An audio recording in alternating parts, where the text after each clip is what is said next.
Well, hey, this is Tracy Nelson with Creation Adventures and Outdoor Education, and today I'd just like to share with you what I call a strange encounter in the Cohutta Wilderness Area. Then this happened in 2008 in July. It was the very end of July 2008. Actually, when I came back, I wrote everything down because it was such a weird thing that happened to me on that trip. Now, on that trip, it was a semi-survival trip. In other words, I just carried, there's certain things I left out on purpose that I would have to provide for myself, either make or find on the trip.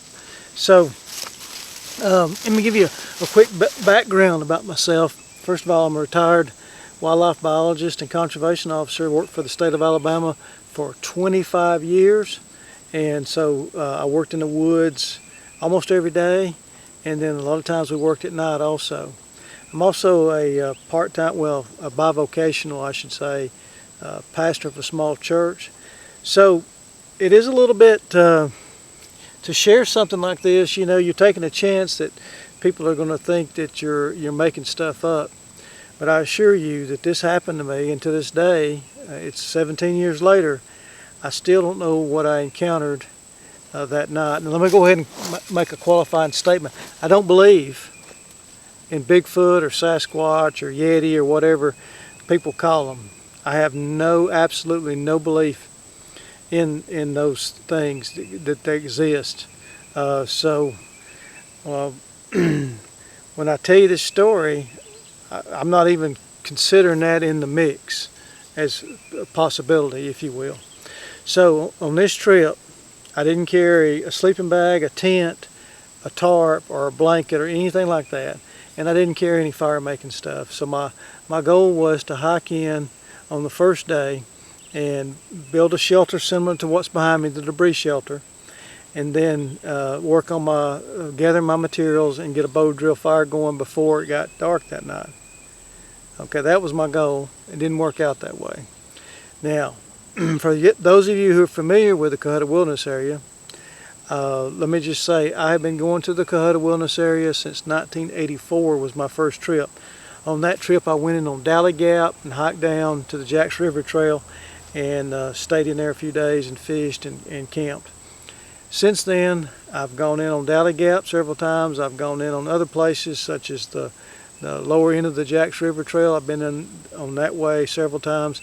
I've been in at Chestnut Lead, and on this trip I went in at Paint Bank Gap, that trail that goes down and intersects Rough Creek, and then I went all the way to the Conasauga River Trail. Then I went upstream, and but before you get to the Bray Field, I camped across the river in a little area there that's it's not like an island, but there's a swampy area behind it. But it's before you get to the Bray Field. I'll tell you where it is exactly. There's an old metal, like a gate post or a fence post or something, pipe or something, in the trail, and across from that, across the river, is where I was camping. And you couldn't see my camp from the trail because I was hidden. This was before the fires, and so I was hidden in the rhododendrons over there. Anyway, so I'm in there. First day I get my shelter built, didn't get a fire that night, no fire. Next day, worked all day, no fire. And so at that point I decided that if I saw somebody in there that I would see if I could buy a lighter from them. And so on the third day I saw a fellow that was in there, and young fellow, and he was camping and backpacking and stuff, and he was nice enough to give me a lighter. So the third night then I had fire, and so the next day I had fire. So I went up the river, stayed gone all day fishing, and I caught some fish, and because I had a lighter I cooked them right there. I built a fire and cooked them right on the Conasauga River bank. Wonderful. During that 4-day period, I should say, because that's 4 days now, that fourth day of me fishing and catching fish and having fire. During that 4-day period, I had seen a coyote, I had seen a herd of wild pigs, I had seen 2 black bears, and I had seen a nice timber rattlesnake. Okay. And so there was lots of wildlife activity. Of course, squirrels too. I saw lots of squirrels.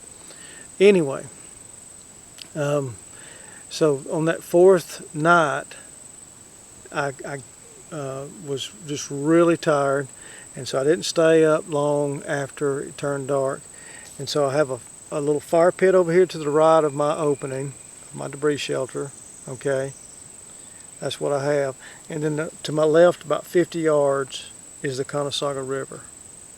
And I'm not in an area that's with a lot of rapids and noise, okay? It's just a gentle, I can hear the river, but it's not like roaring or anything. I can hear pretty good all around me. And so I go to sleep on my back. And I mean, I'm tired, so I'm sleeping hard. But something steps on a large branch, something heavy, had to be heavy, to break something this large.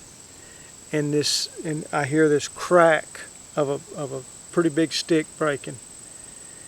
And so I'm wide awake. You know how you get to, when you're sleeping out in the wilderness, you get to where you come awake pretty quick. I'm wide awake, and I'm listening, and something is made that noise over toward the river, and whatever it is running toward my camp. And here's the qualifier. And listen, I've been hunting for a long time. I know what an animal that runs on four legs sounds like. This animal, whatever it was, this being, this creature, was running on two legs. There's no doubt. And it was heavy. And it was making a sound that I have never, ever heard in the Southern Appalachian Mountains. In all my years, I've never heard this sound. And by the way, I know what the sounds of the night are, typical sounds in the Southern Appalachians. For instance, for example, I know what the barred owl sounds like. Oh, oh, oh, oh. I know that. I know what the great horned owl sounds like. I know what the screech owl sounds like. I know what the whippoorwill sounds like and the Chuck Will's widow. I also know what the coyote sounds like. I know what a bear sounds like that comes up behind me and smells me and woofs. I know what the deer snort sounds like.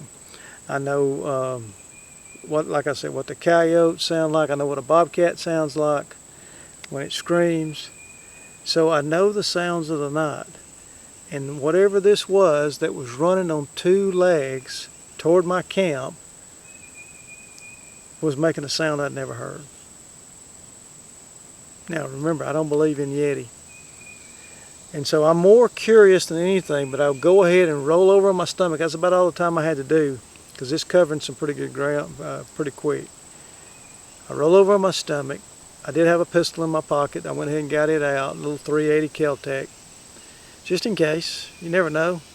And so I'm looking out of my opening, and I've got built a makeshift door out of hemlock branches.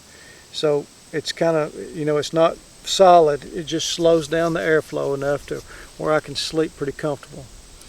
And I'm on my stomach looking through this lattice, if you will. My fire is still smoldering. I hadn't been asleep long. And it's providing a little bit of light in that dark canopy. You know what I'm saying? That real thick canopy that used to be there before the fires. And whatever it is running. My ridgepole from my hut was sticking out past the tree about 2.5 feet. And whatever it is that's coming my way passes right in front of me, to the point where it runs into my ridgepole and jars my whole shelter. Just and then, and like I said, it passes right in front of me. And I'm still just amazed, and I'm trying to figure out what is this. I'm just very confused about what's running on two legs in the middle of the night, making this weird sound like something you'd hear off a Tarzan movie. And anyway, it goes over around my fire, and it's like I can see it shuffling back and forth. Moving back and forth. It's like the fire was confusing to it. It confused it. is all I can guess. And anyway, it stays there a few seconds and then takes off running again through the woods. And I was just like, what was that? So that's my strange encounter. And I've never, since 1984, I've usually made at least one trip to Cohutta a year, sometimes two, and even three one year. I made 3 different week-long trips. And I've never, ever had anything like this happen before or since that time in 2008. So I'm curious. I'm looking for the comments to see if you've had similar experiences in the Cohutta Wilderness Area, especially in that area around the Bray Field, or if that's just something that I encountered that will go unexplained, I guess, until the day I die. I don't know. Anyway, look forward to it. God bless you, and have a great day.